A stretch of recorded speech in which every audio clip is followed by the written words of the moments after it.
కోళ్ళల్లో కాలుపట్లు, ఈ కాలుపట్లు దేనికి వస్తాయంటే తినే ఆహారంలో పోషకాలు లేకపోవడం వల్ల కాలుపట్లు అనేవి వస్తుంటాయి.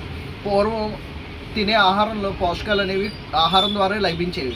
ఇప్పుడు ఏంటంటే పెస్టిసైడ్స్ ఇవన్నీ కొట్టడం వల్ల ఆహారంలో పోషక విలువలు అనేది ఉండట్లేదు. కార్బోహైడ్రేట్స్, ప్రోటీన్స్ ఇవన్నీ తగ్గిపోయినాయి, కాల్షియం ఇవన్నీ తగ్గిపోయినాయి తినే ఆహారంలో.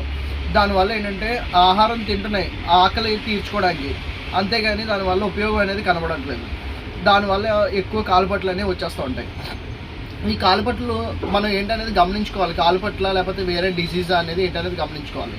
కోడికి ఆనిక్కాయలు ఉన్నా సరే, ఆనిక్కాయలు కానీ దెబ్బలు కానీ తగిలినా సరే కోడి నడవలేదు. కానీ అప్పుడు మనం చూడాలి, కోడిని ఎత్తుకొని అది కాలుకి ఆనిక్కాయలు వచ్చినాయా, దెబ్బలైనా తగిలినాయా అనేది కూడా చూడాలి. అవి ఏమీ లేవు, కోడి ఆరోగ్యంగానే ఉంది కానీ నడవలేకపోతుందంటే అది కాలుపట్ల సమస్య అవుతుంది. కోడి ఎత్తి నడుస్తూ ఉంటుంది, కాలు ఎత్తి నడుస్తూ ఉంటుంది. అది ఫస్ట్ టైప్ ఆఫ్ ఆర్థరైటిస్ అంటారు. సెకండ్ ఆర్థరైటిస్ ఏంటంటే కోడి అలా మునగలాగేసుకుని అలా కూర్చుని ఉంటుంది, నడవలేదన్నమాట. మన మనుషుల్లో కూడా పెద్దవాళ్ళు ఉంటాం, బాగా పెద్ద ముసలోళ్ళు ఉంటారు. వాళ్ళు ఎలా ఉంటారు, నడవలేరు, కాళ్ళు నొప్పులు వచ్చేస్తూ ఉంటాయి వాళ్ళకి, కాలుపట్లు అలా కూర్చుని ఉంటారు మూల. అలాగే కోడి కూడా కాలుపట్లు ఉన్న కోడి కూడా లెగలేక కూర్చుని ఉంటుంది. అలా కూర్చున్న కోడి ఏంటంటే అది సెకండ్ టైప్ ఆఫ్ ఆర్థరైటిస్ అనమాట. ఇందులో ఏంటంటే రొమాటిక్ ఆర్థరైటిస్, ఓస్టియో ఆర్థరైటిస్ అని ఉంటాయి. మన మనుషుల్లాగే కోళ్ళు కూడా ఉంటాయి. ఇవి రొమాటిక్ ఆర్థరైటిస్ అంటే పెద్దది అయిపోయింది కోడి, ఏజ్ అయిపోయింది, చాలా ఏజ్ అయింది, అలాంటి కోళ్ళకి రొమాటిక్ ఆర్థరైటిస్ అని వస్తుంది. ఓస్టియో ఆర్థరైటిస్ అంటే చిన్న కోళ్ళకి కూడా, చిన్నపిల్లలకు కూడా వస్తుంటాయి. ఇది ఏంటంటే డిఫిషియన్సీ వల్ల వస్తుంది. దాని గురించి ఏంటంటే మనం దాని గురించి చూసుకుని అది ఏంటనేది ఏజ్ అనేది చూసుకుని మనం ట్రీట్మెంట్ అనేది చేసుకోవాలి. ఈ కాలుపట్లు కనుక కోడికి వచ్చిందంటే అలా మనం ట్రీట్మెంట్ చేయకుండా వదిలేస్తే ఆ కాళ్ళు అనేవి చచ్చిపడిపోతాయి. దాని ద్వారా ఇంకోటి ఏంటంటే ఆ కాలు ద్వారా, ఈ కాలు నొప్పుల ద్వారా వేరే ఆర్గన్స్ కూడా దెబ్బతినేస్తాయి. అంటే హార్ట్, లివరు, లంగ్స్, ఇలా ఒక జబ్బు నుండి ఇంకో జబ్బు, ఒక జబ్బు నుండి ఇంకో జబ్బు అలా షిఫ్ట్ అయిపోతూ ఉంటాయి. ఇక మన సేమ్ ఏంటంటే మన బండి ఉంది, బండికైనా చిన్న రిపేర్ వచ్చిందనుకో దాన్ని వెంటనే రిపేర్ చేసుకుంటే దాంతో పోతుంది, లేకపోతే అది పెద్దది మైనర్ అయిపోయి మేజర్ అయిపోతుంది. అలాగే మన మనుషుల్లో కూడా, కోళ్ళల్లో కూడా ఏదైనా చిన్న డిజీజ్ అనేది వచ్చిందంటే వెంటనే మనం ట్రీట్మెంట్ అనేది చేయించుకుంటే దాంతో అంతటితో క్లియర్ అయిపోతుంది. అది కనుక మనం నిర్లక్ష్యంగా వదిలేస్తే అది అలా నెమ్మదిగా పెరుగుతూ మొత్తం కోడి అనేది చెడిపోయే అవకాశం కూడా ఉంటుంది. కోడికి కాలుపట్లకి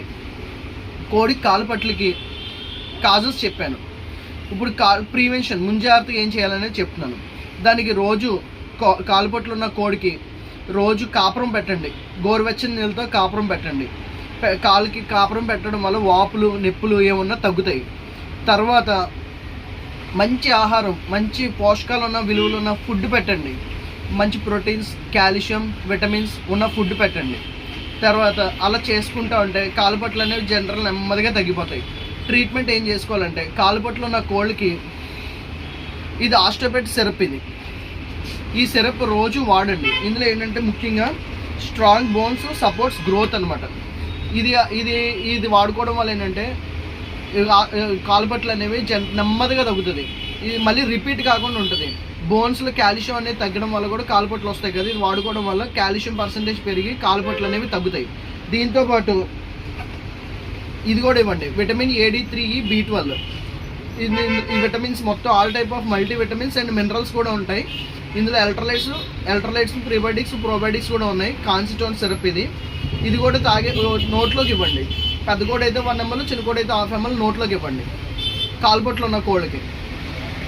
ఇది అంతే, కాలుపట్లు ఉన్న కోళ్ళకి పెద్ద కోడి అయితే 1 ml, చిన్న కోడి అయితే 1/2 ml ఇవ్వండి కాలుపట్లు ఉన్న కోళ్ళకి. రోజు ఇవ్వండి, ఉదయం సాయంత్రం, నెలకు 15 రోజులు వాడండి కాలుపట్లు ఉన్న కోళ్ళకి. ఇది రోజు ఉదయం సాయంత్రం రెగ్యులర్గా 10 days వాడండి, మళ్ళీ 10 days గ్యాప్ ఇవ్వండి. ఇది రెగ్యులర్గా వాడుకోవడం వల్ల కాలుపట్లు తగ్గుతాయి. నెక్స్ట్ ఇంకోటి ఏంటంటే ఇమ్యూనిటీ కూడా పెరుగుతుంది, రోగాలు రాకుండా గ్రోత్ కూడా బాగా పెరుగుతుంది. కాన్సిటోన్ డ్రాప్స్ ఇది అన్ని పశువుల మందుల షాప్లో కూడా దొరుకుతాయి.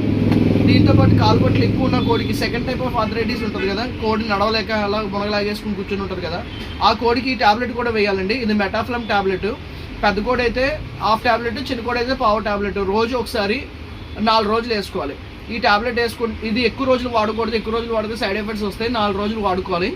4 రోజులు వాడుకుంటే కాలుపట్లు అనేది నొప్పులు, ఇన్ఫ్లమేషన్, వాపు, లోపల ఏమైనా ఇన్ఫ్లమేషన్ ఇవ్వడం వల్ల లోపల అయినా వాపు ఉండడం వల్ల లోపల కొంచెం డ్యామేజ్ అయిన అయితే ఆ నర్వ్స్ని కూడా డ్యామేజ్ని తగ్గిస్తుంది అనమాట. ఇది ఒక 4 రోజులు వాడుకోండి. మీకు ఏమైనా డౌట్లు సంప్రదింపులైనా కావాలంటే వాట్సాప్ నెంబర్ నా డిస్క్రిప్షన్లో పెట్టాను, నన్ను సంప్రదించండి. Thank you friends.